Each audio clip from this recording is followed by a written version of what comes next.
Today, it's all going to be doom and gloom. I'm going to talk about how the Western world is going to collapse, and there's nothing anyone can do about it. So, let me start with a concrete example.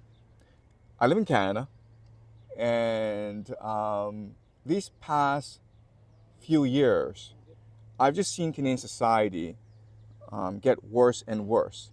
And a lot of the issue is this relentless immigration these past 5 years. Millions of people have come into this country seeking a better life. Unfortunately, they congregate in only a few cities where there are economic opportunities. And as a result, housing prices have gone up, inflation has gone up, cost of living has gone up, but wages have been stagnant or depressed because of the surge in cheap labor. And in Toronto, if you're not making at least $100,000 a year, it's very hard to get by. And quite frankly, most are not making that kind of money, and most are struggling. So crime has gone up, homelessness has gone up, drug addiction has gone up. It's a very dire situation in Canada. Now, it's easy to blame the immigrants. And I don't think the reason are the immigrants. I myself am an immigrant, so maybe I'm biased. But I will say that we came over in about 1983, and my dad was a high school teacher in a village in Canada. Sorry, my dad was a high school teacher in our village back in China. And we were really thankful for our opportunity to come to Canada, and we felt really blessed because life back in China was just terrible. It's really hard for anyone today to imagine the poverty in China back then during the Cultural Revolution. But let me give you a concrete example. 15 years ago, my dad came to visit me in Beijing when I was working as a high school administrator. And he bought an entire duffel bag, a huge duffel bag of toilet rolls, 24 toilet rolls. And the reason why is toilet paper was considered the ultimate luxury back in our village during the Cultural Revolution. And so maybe he wanted to give these toilet rolls to all his relatives and show everyone that he's made it in Canada. Well, the problem was that he had a very hard life in Canada, as most recent immigrants do. He was a dishwasher for his entire life. And as a dishwasher working in restaurants and bars, he encountered a lot of racism and humiliation. So let me give you an example. One day, my dad and I went to a supermarket to buy some butter. We couldn't find the butter because our supermarket was just huge. So my dad, he saw a clerk wearing his uniform, his white uniform, and my dad asked him, "Sorry, sir, do you know where the butter is?" Okay, I mean, his English isn't that great though, but it was pretty easy to understand what my dad wanted. The store clerk looks at him briefly and says, "Sorry, I don't work here." Okay? So that's the sort of humiliation that my dad faced every day as a new immigrant in Canada who didn't have any status and whose English wasn't very good. We were very poor in Canada. We could have easily qualified for welfare, but we didn't apply for welfare because we didn't know welfare existed. I remember late at night, my dad would sneak out across the street and pick up some sofas or chairs that the neighbors had discarded, and they would become our furniture. My dad cut my hair. So believe it or not, but when I was younger, my hair was actually worse than it is today. And so the kids made fun of me. I had bad hair. uneven here. My mom bought me clothes from bargain outlets, so they were crappy clothes. They weren't Nike or Adidas that the other kids were wearing, and I smell bad. So understandably, the other kids teased me. I was very unpopular. So I focused on school. I focused on getting out of poverty. And through hard work, I went to Yale University on a full scholarship. And that opened new doors, new vistas for me. And so I really achieved the Canadian dream. And if it weren't for Canada, if it weren't for Yale, I wouldn't be able to make YouTube videos. So I'm very thankful for Canada and for Yale. So again, we're really thankful for the opportunity to come. But the reality is, there's just too many immigrants coming into this country. And what's really happening is, even though you may have some short-term economic GDP bursts, ultimately you're degrading. Hello guys, welcome to the channel. Capitalism in its current Western form has evolved into a system where the concentration of wealth and power among elite has reached historic extremes. In theory, capitalism was meant to encourage innovation, productivity, and prosperity through competition and free markets. While in practice, however, the economic and political arrangements in countries like the United States have allowed a small segment of society to capture the majority of resources. This elite dominance has not only created staggering inequality, but has also shaped national policies to serve the interest of the few rather than the many. Over time, this has eroded the trust and stability needed to sustain a healthy society. And so in this video, you're going to be seeing Professor Jiang Shujin trying to discuss on how the Western societies have really failed. And one of the most important things that has been playing part of this is capitalism.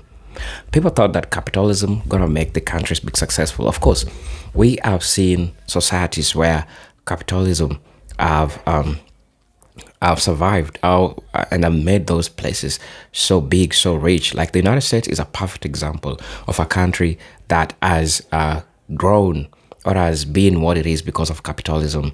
Remember, capitalism begins with things to do with how people work in this country. Black people are the descendants of Africans who came to the United States, came and worked in the plantations in these places, and that's where capitalism began. Right? It's called the racial capitalism. And these other folks or this other race acquired a lot of wealth from the work that black people did. And today, capitalism in Western countries is one of the biggest problems that we are going to see because there is wage disparity. As prices of goods and services increase, we call that inflation, the wages remain stagnant, and this is affecting all these countries because the people who have the factors of production are making this hard for the workers who, at the end of the day, will go and also provide for their families. Now, the central problem in this video that Professor Jiang Shujin tries to talk about is that the central problem lies the way wealth converts into political influence. In the United States, campaign financing, lobbying, and corporate sponsorship means that those with money can effectively write the laws that govern them. This has resulted in regulatory environment that benefit corporations and the ultra-rich while weakening labor protections, environmental safeguards, and public services. Instead of an economy designed to meet the needs of its people, the system prioritizes maximizing shareholder profit even at the expense of public welfare. This is not simply a flaw in leadership, it is a structural feature of late-stage capitalism. Back up, I'm welcoming you to this channel so that we can get to discuss all about these things. And I'm welcoming everyone who has thoughts in regards to this. Let us watch this video, brothers and sisters. I'll be back and then I'll be sharing my critical analysis in regards to what Professor Jiang Shujin has said. And I hope that we all get to learn, because honestly, I've learned from him. And this is just a quick play. For those who are watching me for the first time, probably you coming this channel for the first time, and I'm just asking you to please subscribe to the channel, join the membership, and really get to what I can offer you. But until then, let's get to watch the video. I'll be back, and then we'll be having a deep discussion in regards to this. Let's get into it. I'll be back. Creating the social capital, trust, and cohesion of Canada. Ultimately, the Canadian identity has always been fragile, and all this massive influx of immigrants is making the identity much more fragile, which is in the long term going to affect Canada's capacity to work together, to innovate, to be resilient, to be cohesive as a society. Right now, a quarter, 25% of Canadians are foreign-born, first-generation immigrants like myself. So if there were ever a referendum and Canadians could choose whether or not to join the United States voluntarily, most of these immigrants would immediately say, let's join the United States because there are more economic opportunities. So in the long term, I don't see Canada staying together. I think Canada will ultimately be dismembered by the United States and be absorbed into the American empire in the next 20, 30 years. I don't think Canada right now can be a sustainable nation. Now, it's really easy to blame immigrants for all of this. And most Canadians do, in fact, blame immigrants because that's what they encounter every day. They encounter immigrants not being able to speak English, not following the rules, cutting in line. They watch the news and see immigrants committing crimes.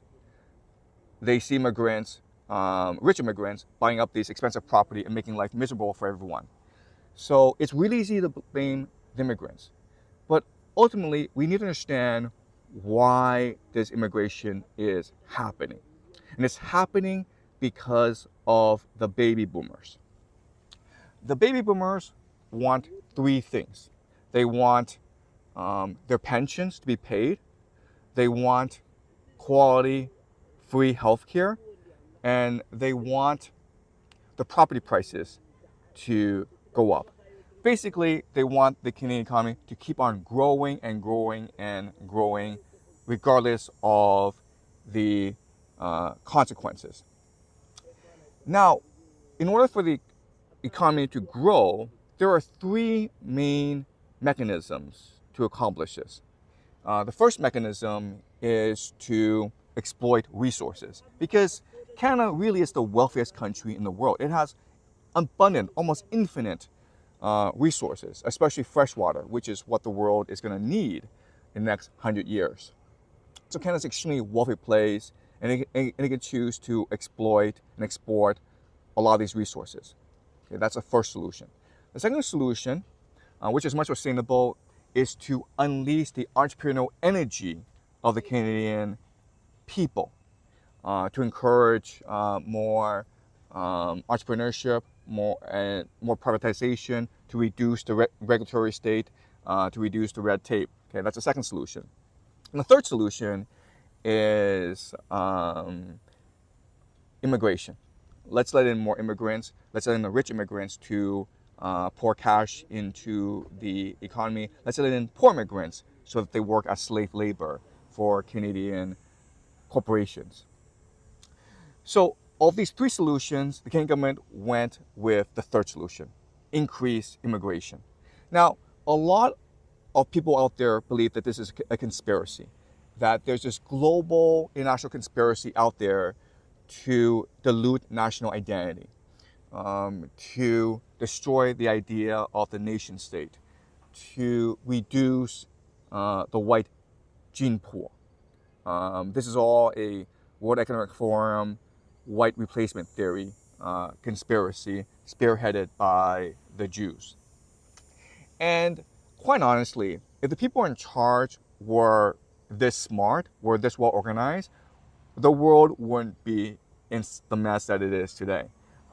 You'd be surprised by how idiotic, by how incompetent the people in charge are. So let me explain to you why immigration is increasing, not just in Canada, but also throughout the Western world. Okay, so to understand this, we need to understand the framework of the Canadian nation. What does Canada exist and what does Canada do? Well, Canada has some certain unique characteristics. First of all, it's a vast nation with almost infinite wealth, surrounded by two oceans, the Pacific and the Atlantic. And so Canada does not have like natural predators as they would in Europe. Canadians grew up in a time of relative peace, safety, and security. The problem, though, is that Canada shares a border with the world's most powerful empire, with history's greatest empire, America. And so, in order to prevent conflict between Canada and the United States, the last major conflict between Canada and the United States was the War of 1812. To prevent the conflict, there's almost an implicit agreement between the people of Canada and the people of America. Canadians, first and foremost, are not ambitious. If Canadians were ambitious, then Canada would be at war with America, and America would have absorbed Canada into the American empire a long time ago. So Canadians, the core characteristic of the Canadian identity is lack of ambition in order to maintain peace and stability with America. And if you're not ambitious, then you're not going to industrialize, which means that you're going to maintain and safeguard the environment. You'll use some of the environment, but you'll make sure it's self-sustaining. So in other words, Canada is almost like a resource bank for the American empire. The American empire, when it needs, can always draw on the infinite resources of Canada. And so, because of its lack of ambition, there are two main drivers of the Canadian economy. The first, as I said, is resource exploitation, but sustainable, limited resource exploitation. But the main driver of the Canadian economy is immigration. Canada allows rich, corrupt families to come to Canada to hide their wealth. Canada also welcomes cheap labor, poor immigrants like my father, to come to Canada to do all the work so that Canadians can enjoy their life on drinking beer, drinking Molson's, a terrible beer, by the way, by the cottage. And because of this economic framework, three major religions have developed in Canada to sustain this economic framework. The first religion is environmentalism. So Canadians love the environment. They believe it is their duty, their inherent duty, to protect and love trees. That's the first religion. Second religion is multiculturalism. The belief that diversity is good, mainly because white people love ethnic food. When white people think multiculturalism, they think ethnic restaurants, Mexican food, Chinatown, and so they love multiculturalism. But if immigrants become politically ambitious, like the Indians, no, you can't have that. So that's why Indians are so derided in Canada, because the Indians are actually politically active and effective. And but hey, if the Indians stick to making samosas every day, Canadians would love them. So in a multicultural society, what's really important is to be an open society and not have a distinct cultural identity. And this has created a lot of problems in Canada. It'll create further problems in Canada. And the third major religion is bureaucratism, right? Because if you don't have your own ethnic identity, if you don't have a core ambition, then you need a regulatory state, a bureaucracy, in order to maintain everything together. You need people to tell you what to do. And Canadians worship authority. Canadians are extremely obedient. Canadians believe experts know everything. Okay, so because of these three religions, there are three distinct characteristics about the Canadian individual. Okay, what are Canadians really good at? Well, the first thing is Canadians are really good at following the rules. From birth, Canadians believe that they must obey the rules. The worst thing that can happen is if they break a rule. Second thing that the Canadians really are really good at is being polite to other people, because in a multicultural society, you don't want to offend everyone. But I will say that I have noticed in my most recent trip back to Canada, Canadians are no longer so polite. They're much more passive aggressive than before because of the dire economic situation that Canada is in right now. And the third thing that Canadians are really good at, in fact, probably the best in the world at, is being mediocre. Okay, Canadians absolutely have no ambition. In fact, they hate ambition. I remember in high school, because I was poor and I wanted to go to Yale, I was extremely focused on grades. And so my teachers, the word they used for me is ambitious. I'm an ambitious individual. And that's essentially a curse word in Canada. But I will say this. Canada, I mean, if you can just conceptualize heaven on earth, it would be Canada, right? Extreme wealth, extremely generous government benefits. No one will go poor. No one will starve in Canada. No wars, just complete peace. It's almost heaven on earth. And here is an opportunity for people to achieve eudaimonia, right? Eudaimonia is the Greek term for flourishing. Here is opportunity for Canadians to contribute intellectually to the development of humanity, because they have the resources, they have the time, they have the security. No one else does. And so you would expect this tremendous outpouring of human creativity in Canada these past 50 years. In reality, Canadians have, for the past 50 years, chosen to shut off their brains. Okay? Canada is an extremely complacent nation. It's almost like everyone's on Prozac or something. This is Prozac nation. So Canadians are extremely mediocre. I think that after Canada becomes dismembered and joins the American Empire, maybe a generation afterwards, everyone's going to forget Canada ever existed, because Canada has made absolutely no contribution to the world. Canada doesn't really matter in the world, and Canadians are very happy to not matter in the world. So,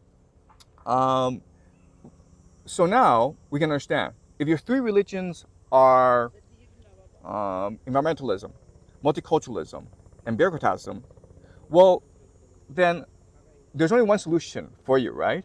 Because you can't exploit resources because of your religion of environmentalism. You can't encourage entrepreneurship because of your religion of bureaucratism, right? You don't want to reduce the regulatory state.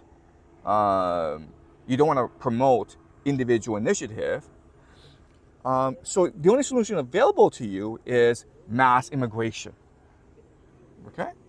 And again, a lot of it is just driven by the baby boomers. So now let me explain to you why baby boomers suck. And they suck for three main reasons. The first is that they're the most selfish generation in human history. Second is that they're going to be the longest living generation in human history. And the third is that they want to maintain the empire. All right? So let me go through each one by one. Baby boomers are selfish. Everyone knows this. They had the most luxurious life. But the problem is that if you always lived a life of comfort and security and prosperity, you become a selfish individual because you think you deserve all this. Okay? The other thing is that the baby boomers have a religion. And it's an achievement. It's an ethos of achievement and accumulation. The more, the better. The bigger, the better. The more money I have, the better. The longer I live, the better. I need to accumulate and achieve in order to signify my value, my worth. And their greed, their selfishness is destroying the environment, it's destroying the economy, and ultimately it's going to kill their children. Okay, so that's the first thing. Baby boomers are extremely selfish. And that by itself is not really a problem. The problem is they're not dying. Um, and I can understand why, okay? Because at home, I, I'm living with my dad. And my dad is in his early 80s. And as I said previously, he's had this terrible life. Uh, 10 years ago, he got diagnosed with Parkinson's. 5 years ago, he had a bad fall while using the bathroom, and now he's paralyzed. And we really thought 5 years ago that was it. He had a few months to live, but he's still going. And so he has Parkinson's. He's basically paralyzed, and he's living his best life. All his life, he's worked slave wages, minimum wage, and now he's collecting a very generous pension from the Canadian government. It's free money for him. He has access to the best health care. Honestly, if we had to pay for the health care, we couldn't afford it, and he would have died 5 years ago. But now, because it's all being paid by the Canadian government, he spent 6 months at a really nice hospital with his own room. Every day, a physical therapist comes to the house and helps him regain some muscle control, and does some cleaning for him. And really, it's his best life. And his house, he has his own house, and because of all this immigration, he's seeing the property value go up. He's seeing himself getting wealthier and wealthier. If you're a baby boomer who's been taught that what matters is achievement and accumulation, why would you give up now, right? As your life gets better and better, why would you give it up now? So even though, he's bedridden all the time, I see him clinging to life. And I can understand why, because he's been through so much crap, and now he can really begin to enjoy himself. This is really heaven on earth for him. So he doesn't want to die. Okay? But it's not just him, it's the entire generation of baby boomers. Millions and millions of them. And in Canada, they're a quarter of the population. So they control all the political power, they control all the wealth, and therefore they can dictate government policy. I have a friend in New York City, a very famous person, extremely wealthy, like tens of millions of dollars. And she's 90, and she has Alzheimer's, and she can't walk. Most of the time, she's sleeping. She's semi-comatose, basically. And I thought, any day now she could die, but I've been thinking that for the past 10 years. And one day I asked my cousin, who's a doctor, listen, if you're 90 years old and you're senile, you have Alzheimer's, you can't get out of bed, but you have unlimited wealth, how long can modern medicine keep you going? Like, how long can you survive? She has like 4 full-time caregivers to make sure that, she's taken care of. And my cousin, the doctor, said to me, she can go on for another 20 years at least. Another 20 years at least. So these baby boomers aren't dying, okay? So the baby boomers have captured all the wealth of society, and they refuse to share any of it because of their achievement ethos, and they're not dying. So, but then there's actually a much bigger problem, which is that baby boomers are wedded to the idea of empire. Last year, I was in Brooklyn visiting some friends. I got invited to a party, and this party was full of China experts. So apparently, every China expert in the world is from Brooklyn. So after COVID, when they were forced out of China, they all returned to Brooklyn, and so I met all of them at this party. And I was talking to one lady, very very very wealthy, comes from a very powerful family, and and she was a baby boomer, and I talked I discussed with her, we were talking individually, one-on-one. I said to her privately my fears about the American political system.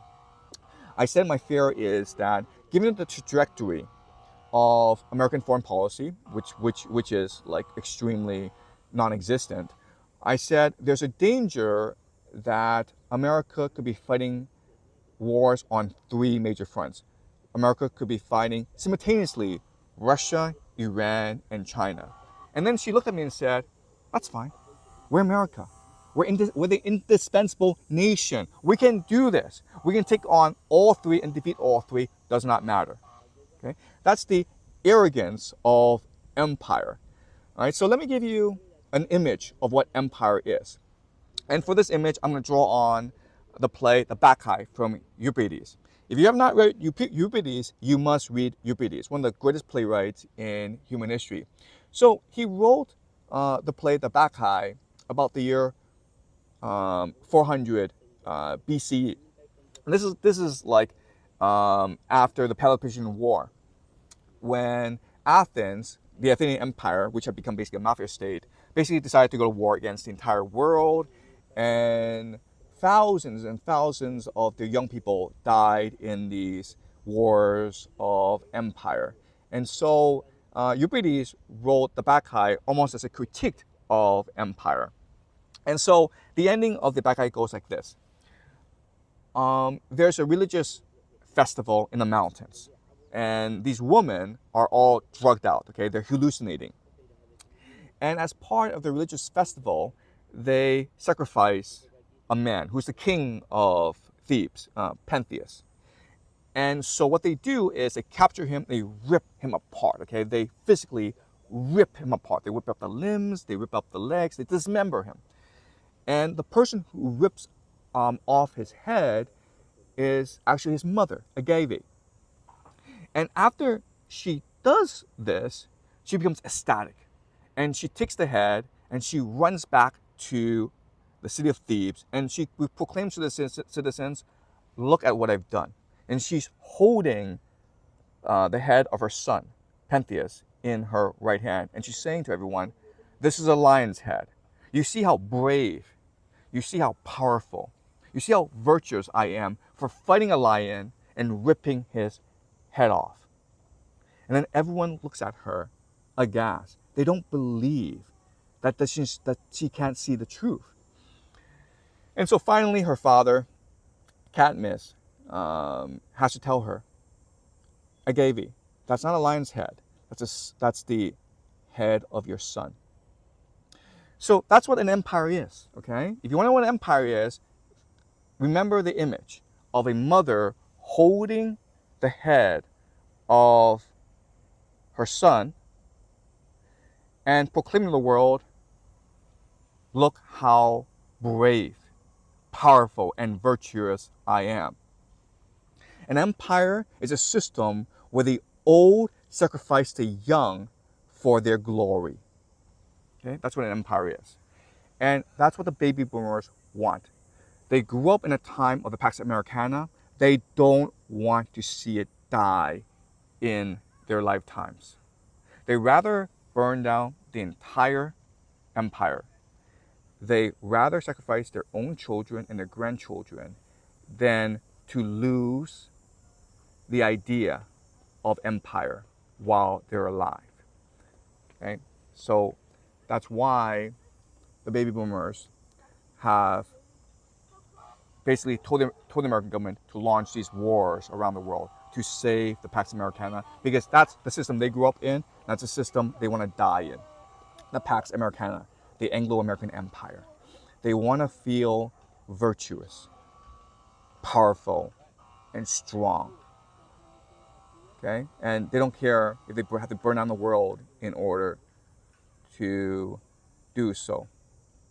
And so the question then is, what can we do? Well, you think about it, there's nothing we can do, because as I said, the baby boomers are the most dominant political group in the Western world. They control the political system.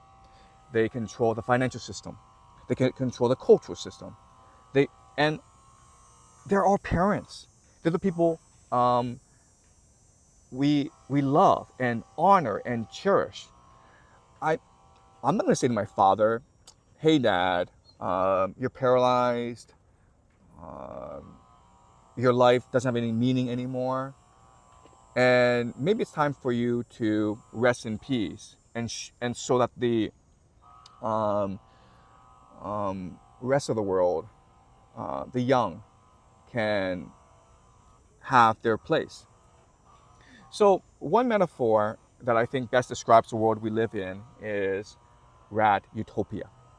Rat utopia are a series of experiments conducted by James B. Calhoun in the 60s and 70s.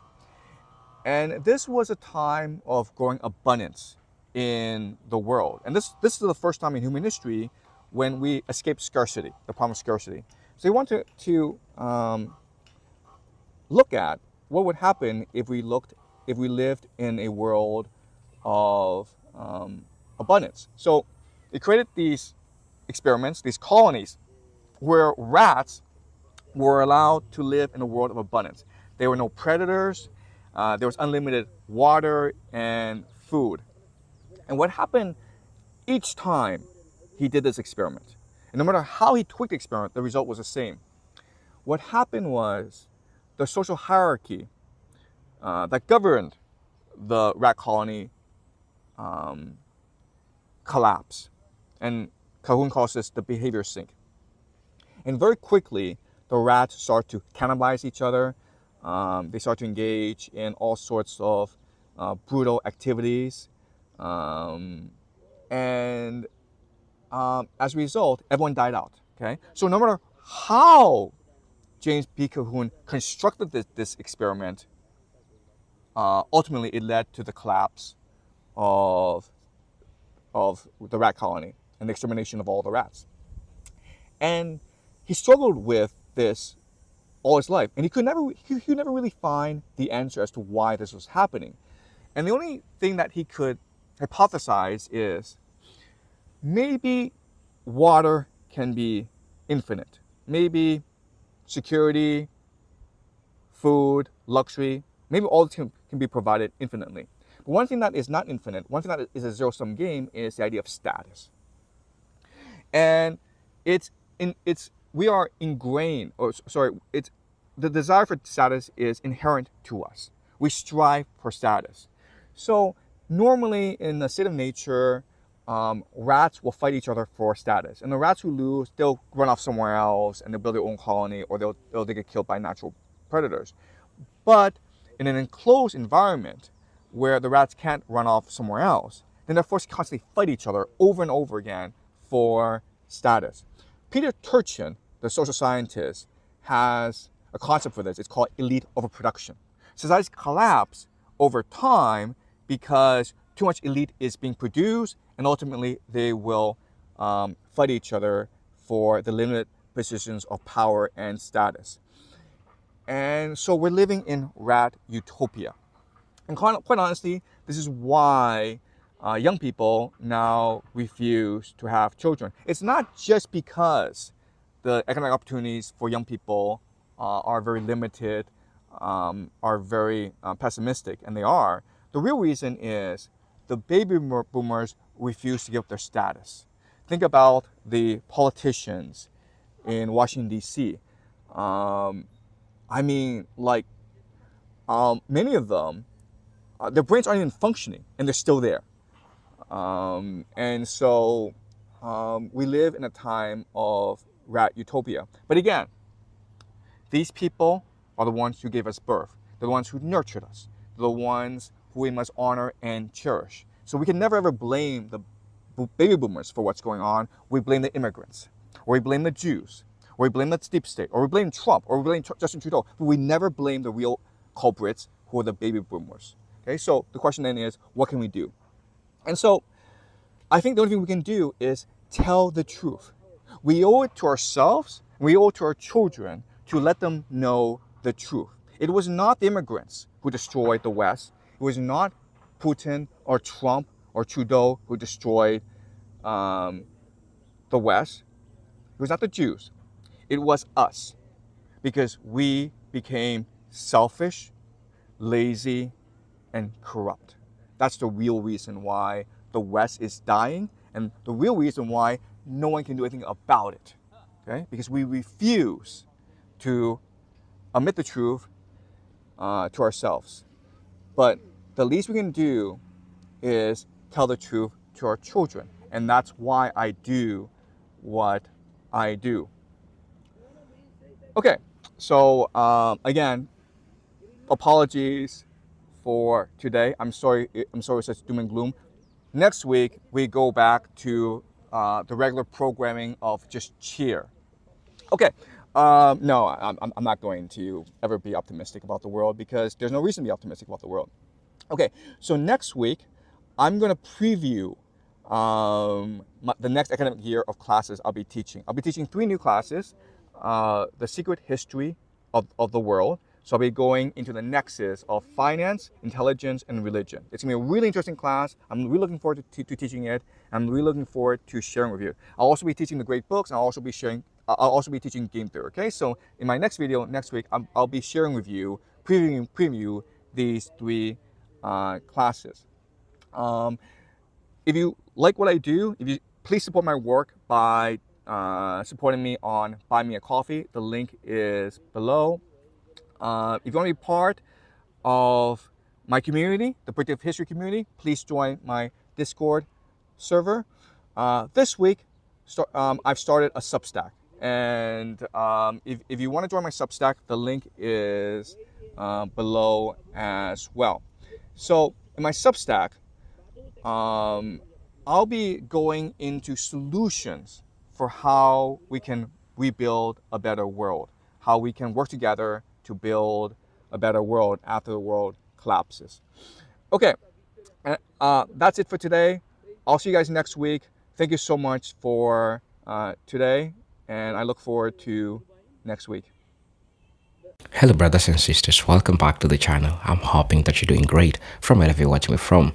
Again, I'm your host and presenter, Agent Stories, and welcome back to the channel. Let's have a discussion in regards to this. First of all, we need to understand that the place where our life used to be, according to Jiang Shijin, how he tries to discuss this, our life was there back then is not the same as today it is, because he used an example of the prices of goods and services increases while the wages remain stagnant. This means that that's inflation, and the value of money still doesn't remain the same as the banks keep on printing a lot of money. And then I'd like to remind you, our society is divided by 2 groups, the top 1% and the bottom 99%. And the rich, ultra-rich elites are trying so much hard to make the gap persistent, to make the gap be the way it is. But at the end of the day, we come to understand that it is all as a result of trying to control the lives of people using money. And that's how capitalism is controlling the lives of people. All these chaotic things that you're saying, like unethical hacking, prostitution, all these crazy things that are happening because of capitalism. Everyone needs money, and the money is scarce. And that's how this is a society that is built to think that way. This is a society that is built to act that way. For ordinary citizens, this elite capture has produced a persistent feeling of economic insecurity. Wages have stagnated for decades when adjusted for inflation, while the costs of housing, healthcare, and education has risen dramatically. The middle class, the traditional stabilizing force in Western societies, have been hollowed out. Many young people now face a future which is home ownership is unattainable. Debt is unavoidable, and stable, well-paying jobs are increasingly rare. The promise that hard work and talent will be rewarded with upward mobility has become less credible as every year goes on, and this is something that happens. When everyone is being promised that everything will be well, educated people are being promised that everything will just go well, that you'll get work and you'll get to live the life that you ever wanted. Well, things don't seem to be going that way. Things don't seem to be going the right way as, particularly they plan it to be. Also, the imbalance also corrodes democracy. When the wealthy control the political process, ordinary voters find themselves with little real influence. No matter how often they go to the polls, this fuels cynicism, political apathy, and social division. The rise of populist movements in the United States and Europe can be traced to this frustration. People see the system is rigged, but solutions are often hijacked by demagogues who exploit anger rather than addressing its root cause.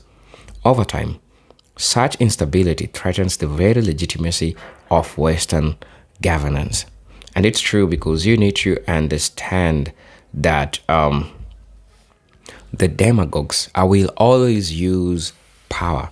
And what is power? They'll use the resources that they have. And that's why they'll keep protecting their top 1% so that the gap becomes so much unattainable. They want you to live the credit life. They want you to have debt. Everywhere you go, you are always having debt. It means that you are living in a society that you are trapped. But you're trapped with what? You're trapped with capitalism because you need to keep working for stagnant wages while the prices of goods and services are always up. So just think about it. It is something that really happens even in real life. Also, culturally, the dominance of capitalist values has reshaped Western societies in ways that further weakens social bond. Consumerism has become the central organizing principle of life, reducing identity to what can buy rather than what can contribute to the community. Solidarity, compassion, and civic responsibility have been overshadowed by individualism, competition, and personal branding. This all out of the cultural core means that even when societies are materially wealthy, they can feel spiritually and socially impoverished. Also, one of the most alarming consequences of this trajectory is the loss of resilience because the economic system is heavily financialized and dependent on global markets. Shocks, whether from pandemics, wars, or environmental disaster, these can cause massive disruption. When those shocks occur, elites often emerge even wealthier, while ordinary citizens bear the brunt of job losses, inflation, and reduced public services. The COVID 19 pandemic illustrates this clearly. Billionaires increased their fortunes dramatically, while millions struggled to pay rent or put food on the table. And that's what happened. The demagogues, they thrive well when there is a problem in the country because they'll use that opportunity, they'll use that moment to get money, get and make more out of money. The Western decline suggests that the trends are not temporarily crisis, but a sign of a deeper structural decay. In the view of political, economic, and cultural system of the West, which are too intertwined with elite interest to reform themselves meaningfully. Policies that might reverse inequality, such as wealth tax, universal healthcare, or campaign finance reform, are blocked precisely because they threaten those in power. This reinforcing dynamic makes decline feels inevitable unless there is a dramatic shift in how these societies are organized. And meanwhile, other countries, particularly those with state-centric models like China, are positioning themselves as alternatives. These systems claim to avoid the worst excesses of Western capitalism by maintaining stronger central control, regulating elites, and prioritizing long-term national goals over short-term profits. Whether or not these models truly deliver better outcomes, their growing influence underscores the fact that Western dominance is no longer unquestioned. The more the West appears dysfunctional, the more its ideological competitors gain legitimacy. I think it's important for us to note that the Western society still possesses significant strength. Innovation industries, vibrant culture output, historical strong institutions. However, I like to also note that these trends are being undermined from within by unchecked powers of the economic elites. Without substantial reform, these advantages may not be enough to counteract the social and political rot caused by extreme inequality. The erosion of public trust, the disconnection between government and the governed, and the decline is in shared purposes all point towards awakening fabric. Some people argue that the West has overcome crisis before, pointing to periods like the Great Depression or the Civil Rights era as evidence of resilience.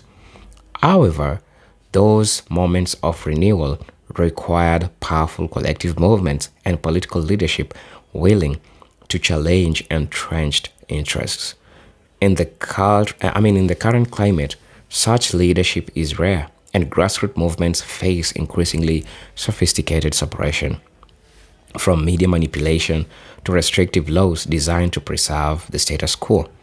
This makes the pathway to renewal far more difficult than in the past eras. And ultimately, the warning is not simply that the West is in trouble, but that it is trapped in a system that rewards short term gains for a few at the expense of long term stability.